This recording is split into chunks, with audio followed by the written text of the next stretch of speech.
Tu zobaczycie limuzynę Trumpa po raz pierwszy, tu po raz drugi, a tu po raz trzeci. A co działo się pomiędzy? O tym porozmawiamy w tym odcinku. Zapraszam Was do oglądania.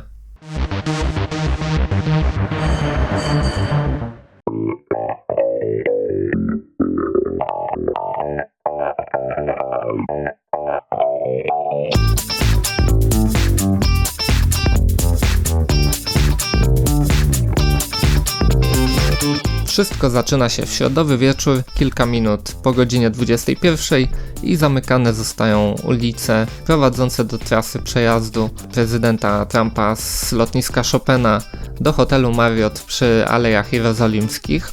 Jak zobaczycie tutaj, policjanci ustawiają radiowozy, kierowcy też już byli prowadzeni po zaplanowaną trasę przejazdu.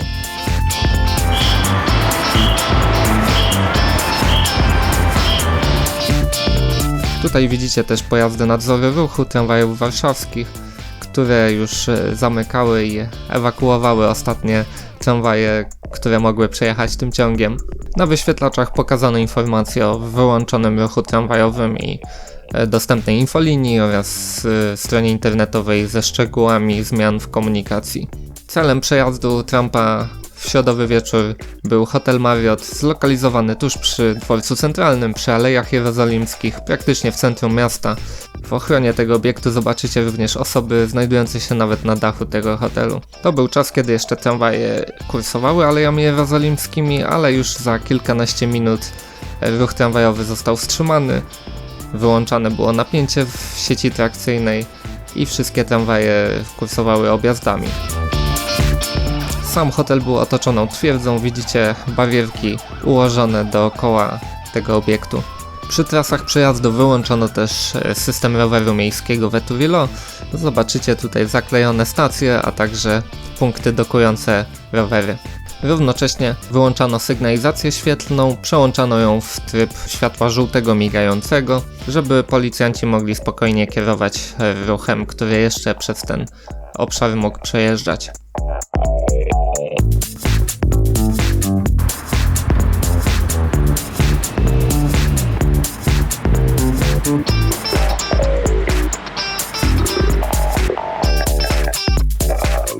Z czasem służb na miejscu przybywało, zobaczycie przyjeżdżające kolejne jednostki policji i innych służb zabezpieczających ten przejazd. Podobnie na miejscu przybywało ludzi, niektórzy przyszli nawet z amerykańskimi flagami. Przed godziną 22 nad naszymi głowami pojawił się helikopter. W tym czasie już totalnie rozpoczęto odcinanie Alei Jerozolimskich od ruchu ogólnego, zamykanie tego ciągu, otoczenie obszaru taśmą. Nawet nie można było przekroczyć Alei Jerozolimskich na drugą stronę na poziomie jezdni. Pojawiło się więcej radiowozów i tu ciekawa rzecz, radiowozy poprzecznie ustawiły się względem jezdni, tak jakby fizycznie zabezpieczały obszar, stanowiąc taką blokadę na jezdni. Przed hotelem pojawiła się też nieliczna grupa osób protestujących. Około godziny 22 już cała trasa przejazdu była praktycznie zabezpieczona, a okolice dworca centralnego odcięte od świata. Służby nie pozostały obojętne wobec protestujących. Jeden z policjantów czytał komunikaty, które zostały umieszczone na transparentach. Nie dla obcych wojsk. Z czasem liczba osób zainteresowanych przejazdem Donalda Trumpa rosła. Jak widzicie, zebrał się tutaj już całkiem niezły tłum. Pojawili się też reporterzy telewizyjni.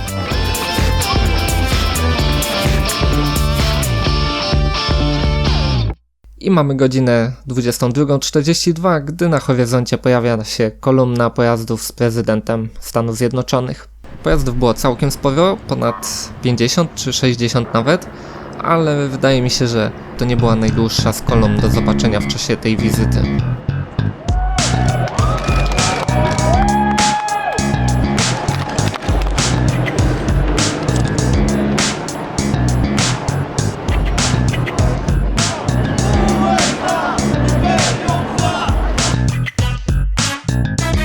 Apartament prezydencki zlokalizowany był na najwyższych piętrach hotelu. Przejazd zajął dosłownie chwilę i tuż po nim ludzie zaczęli się rozchodzić. a także stopniowo przywracano ruch pojazdów komunikacji miejskiej i indywidualnej. Ciekawostką była możliwość zobaczenia autobusów jadących wiaduktem z Alei Jana Pawła II w ulicę Chałubińskiego. To się nie dzieje tak zazwyczaj. W czasie powrotu natknąłem się na jeszcze jedną ciekawostkę. Kilka dni przed wizytą Trumpa umieszczono na ulicach, trasach przejazdu znaki zakazu parkowania. Mimo to wiele samochodów pozostało nielegalnie zaparkowanych i służby miejskie wywiozły te samochody. Tutaj zobaczycie 4 takie pojazdy wywożące samochody z obszarów, w którym nie mogły przez ten czas parkować. Przywracanie ruchu trochę potrwało, a w efekcie zakorkowały się trasy równoległe do Alei Jerozolimskich, w tym ulica Świętokrzyska. Pojazdy na trasy objazdowe kierowane były przez okres około 2 godzin tego wieczoru.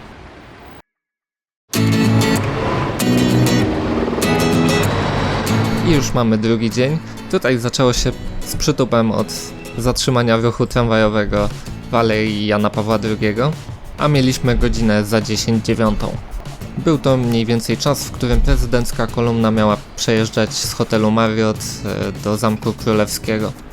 Jak widać, pasażerowie radzili sobie jak mogli, idąc wzdłuż trasy tramwajowej do najbliższych przystanków autobusowych i innych tras, które pozwoliłyby przejechać w tym rejonie.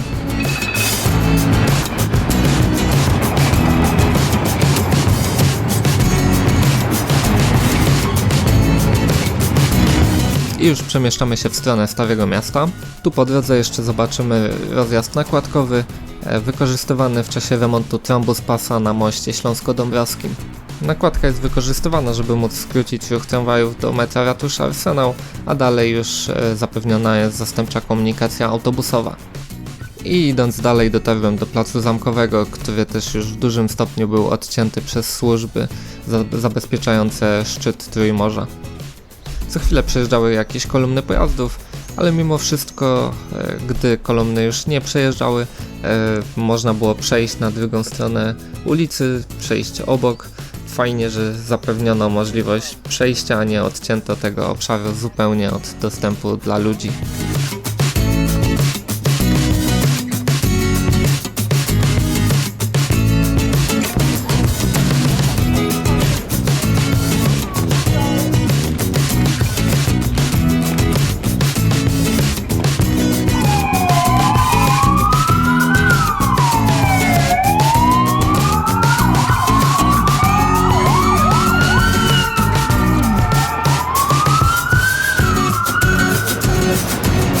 W międzyczasie dużo ludzi kierowało się już w stronę Placu Krasińskich, gdzie miało się odbyć przemówienie Trumpa. Obszar też już był znacznie wcześniej wygrodzony, zamknięty ruch na nim. Na obszar placu bardzo mało ludzi się dostało, ale też wystawiono telebimy, na których można było obserwować to, co tam się dzieje, zobaczyć i wysłuchać przemówienia.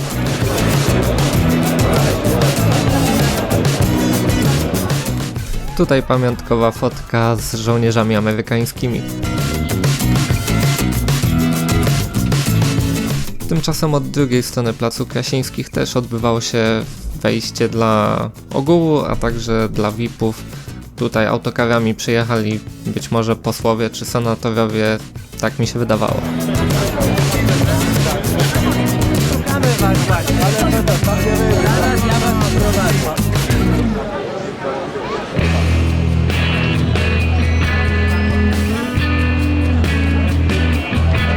Obszedłem Plac Krasińskich praktycznie z każdej strony i z każdej strony można było spotkać bardzo dużo ludzi próbujących się dostać jak najbliżej tego miejsca.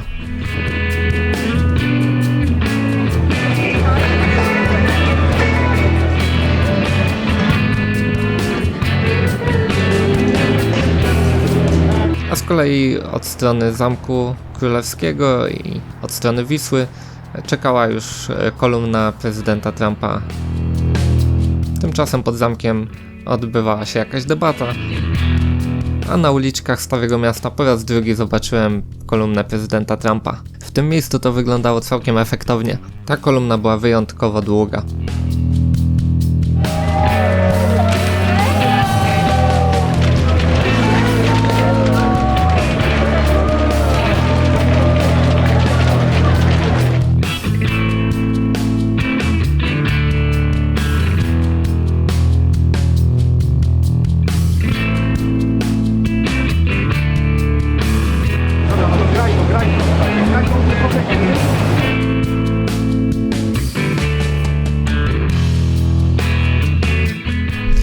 Kolejne miejsce to ulica Miodowa, gdzie ludzie zobaczyli i wysłuchali przemówienie Melanii oraz Donalda Trumpa. Have enjoyed visiting your beautiful country. It is a profound honor to stand in this city by this monument to the Warsaw Uprising and to address the Polish nation that so many generations have dreamed of. Your nation is great because your spirit is great and your spirit is strong.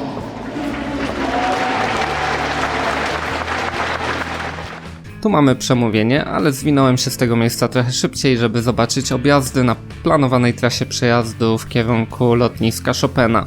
Pierwsze miejsce, w którym się zatrzymałem, to skrzyżowanie ulicy Marszałkowskiej ze Świętokrzyską i zobaczycie, jakie tutaj korki się utworzyły w wyniku zamknięcia centralnego skrzyżowania, jakim jest rondo Dmowskiego.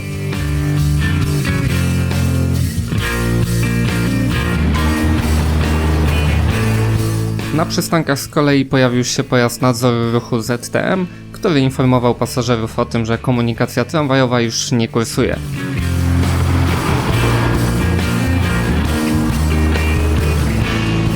Tymczasem metro działało bez zakłóceń, a nawet ze zwiększoną częstotliwością kursowania.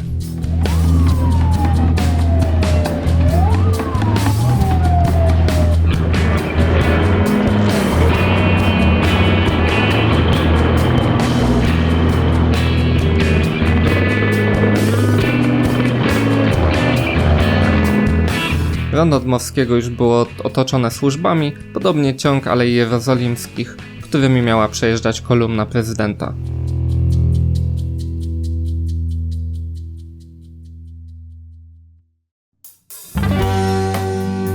I kolumna na horyzoncie pojawiła się kilkanaście minut po godzinie 14 i to był już ostatni z przejazdów prezydenta w stronę lotniska.